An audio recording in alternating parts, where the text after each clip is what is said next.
Alors parlons un peu plus ensemble de la suite derrière. Comment guérir? Comment s'y retrouver face à une grosse ou une petite entorse? Faut-il mettre de la glace? On va faire intervenir avec nous le spécialiste de la rééducation Yves Toukoulou, qui est connecté d'ailleurs. Et il y a déjà des gens qui ont dit, ah, la glace, ça fait du bien. Alors on va lui poser la question et puis ensuite on va enchaîner ensemble sur comment guérir, comment se remettre de tout ça et comment faut-il traiter une entorse. Mais tout de suite, Yves est avec nous. Bonjour Yves, comment allez-vous? Très bien aujourd'hui? Bonjour, bonjour à tous, ça va? Impeccable. Bon, bah, très bien, c'est parfait. C'est une belle journée. Je vous ai les spécialistes avec moi. On a pas mal de questions, mais abordons donc ce sujet ensemble parce que j'ai vu un commentaire. Il était où? C'est un commentaire de qui? C'est un commentaire d'Alex qui nous suit régulièrement et qui nous dit la glace, ça soulage sur la cheville. Alors, oui, non. Est-ce qu'il faut mettre de la glace? C'est déjà la première question pour Yves Tukulo qui vient de nous rejoindre. Faut-il glacer pour une entorse du classique? Eh ben, non, faut pas glacer. Il faut pas glacer parce qu'il y a deux effets dans le problème de la glace. La glace nous est arrivée au moment de la Deuxième Guerre mondiale avec les Américains. D'ailleurs, aux États-Unis, on glace ou on chauffe. À vous de choisir. Donc, ce qui veut dire déjà qu'il y avait une méthode avant que les Américains débarquent en France. Cette méthode, on va y revenir après, mais elle marchait très bien. Et puis, on est parti sur la glace. Alors, tout le monde comprend, et la question qui était posée était très juste, il y a deux effets avec la glace. Le premier effet, c'est l'anesthésie. Donc ça, tout le monde est d'accord, ça fait moins mal. Le deuxième effet, c'est de descendre la température à l'endroit où il y a eu, par exemple, si c'est l'entorse de cheville, descendre la température de 37 degrés à, allez, on va dire 17 pour pas dire 7. Bon. Ça va très bien. Mais il y a un deuxième effet qui se coule. Qu'est-ce qui se passe? Le cerveau téléphone à la cheville, lui dit, bon, maintenant, t'as moins mal, là, ça va mieux et tout. Mais t'es à 7 degrés. C'est combien la température là-bas? La cheville répond 37 degrés. Donc, il faut rechauffer à fond. Et qu'est-ce qui va se passer? Eh ben, on va avoir un super œdème. On va avoir un hématome qui va gonfler. Et ben, on va se retrouver avec des problèmes. Alors, on peut très facilement le noter. Ça, c'est chez les femmes. Pourquoi? Elles adorent mettre des petites chaussures. Et qu'est-ce qui se passe pendant 6 mois, 1 an, voire plus? Elles vont nous dire, bah, j'ai un œuf de pigeon au niveau de la malléole et je peux plus mettre mes petites chaussures. Alors, comment je fais? Eh ben, c'est ce dégât qui a été causé par la glace. Beaucoup de gens essayent de prouver le contraire et tout. D'ailleurs, toutes les études se disent et se contredisent. Alors moi, je vais vous poser une question. Qu'est-ce qu'on faisait avant? T'es pas né. No answer. Avant, on allait mettre les pieds, pour les entorses de cheville, dans de l'eau salée. Et qu'est-ce qui se passe? Pourquoi l'eau salée? Qui était ni froide ni chaude. Allez, 23, 24 degrés. Parce que les oligo-éléments de l'eau de mer peuvent passer la barrière cutanée. Et d'ailleurs, quand les gens font du sport, par exemple un biathlon avec course à pied, vélo, et qu'on est au bord de la mer, tous ceux qui vont prendre un petit bain après n'ont certainement pas de courbature. Ah oui. Et l'argile verte, il y a deux personnes qui nous mettent ça en commentaire. Est-ce que c'est utile? Juste en parenthèse. Alors, bah, moi, je pense que ce que faisaient les vieux autrefois, et c'est ce que j'ai appris avec les anciens patients, c'est eux qui m'ont éduqué. Qu'est-ce qu'ils faisaient? Allez, 1, 2, 3 cuillères de gros sel dans une bassine avec de l'eau tiède chaude. Et puis, au bout de 2-3 jours, il n'y a plus rien. D'accord. Ça a coupé un petit peu, mais donc l'argile verte, c'est anti-inflammatoire?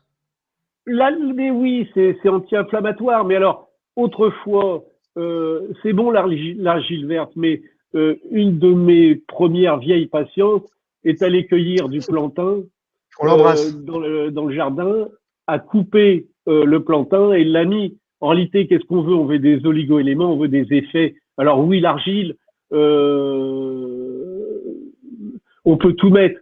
Ce qu'on sait avec l'argile, et ça m'est souvent arrivé, c'est les patients qui m'ont raconté ça, eux, parce que moi je laisse faire un petit peu en fonction de ce que les gens ressentent, et tous ceux qui laissent trop longtemps l'argile, on a l'impression que le mal sort, et le mal revient. Ça devient douloureux au bout de quelques heures. Donc ça, certains me l'ont décrit. C'est pas tout le monde. Il y en a qui restent toute la nuit avec l'argile, il y en a qui restent 1 heure ou 2. Ceux-là se portent beaucoup mieux. Mais ceux qui gardent l'argile toute la nuit, en général, ont des petits problèmes. Certains ont des problèmes, oui, douloureux après. Bon, on a compris donc qu'il ne fallait pas mettre de glace sur une entorse qui vient d'arriver. On a des commentaires donc de Guillaume aussi qui nous dit pour moi, mon fils, il y a eu un gros bandage serré, mais pas trop serré, et ne pas s'appuyer sur la cheville après une entorse. Est-ce que c'est les préconisations de base? Là, Que faut-il faire? Parce on nous dit aussi que faut-il faire quand on a une entorse juste pour les premiers secours dès le départ. Ce qu'on essaye en général, si on peut ne pas appuyer, surtout bander en raccourci par rapport au ligament qui a été distendu, c'est mieux parce que ça va mieux cicatriser. C'est-à-dire mettre le pied en éversion. Si jamais on peut bander avec un strap, comme dit le commentaire, pas trop serré. Bon, maintenant on a des bandes hautes que l'élasto qui peuvent mettre un petit peu en raccourci les deux parties qui se sont dilacérées. C'est bon. Pourquoi pas l'appui? Parce que si jamais on a l'appui trop tôt et que la personne refait une petite entorse et malhabile, on est reparti pour quelques jours. Très bien. Très bien. Alors, tout en sachant aussi, je ne sais pas si vous avez pu en parler, que l'axe du pied passe par le deuxième orteil. Donc, si on a légèrement les pieds en rotation externe, on ne peut pas faire d'entorse de cheville. Ah bon, donc c'est une posture de base déjà, ou si on… Oui. On est un petit peu en rotation externe, oui. L'axe de la main, c'est le troisième doigt. L'axe du pied, c'est le deuxième orteil. Donc, si les pieds sont un petit peu comme ceci, on ne peut pas partir en entorse. Et l'entorse de cheville est liée à la déstabilisation. Si vous regardez un petit peu, en général, une entorse de cheville arrive quand il y a eu un petit conflit avec l'entraîneur, avec les joueurs, avec la famille. Quelqu'un qui est un petit peu déstabilisé a souvent une entorse de cheville. Ton avis, Ben Ilous, sur comment guérir en premier secours, et puis après Seb aussi nous donne son avis là par rapport à tout ce qu'on a dit. On peut rebondir aussi sur ce qu'a dit Yves. Ben, la question sur que faire après une entorse tout de suite. Sur mon vécu, c'est vrai que toutes les personnes qui ont voulu remarcher derrière ou qu'on a conseillé de marcher les premiers jours, ça a laissé des séquelles et après au traitement assez longues. Donc pour moi, les 2-3 premiers jours, moins on marche, plus le tissu va cicatriser.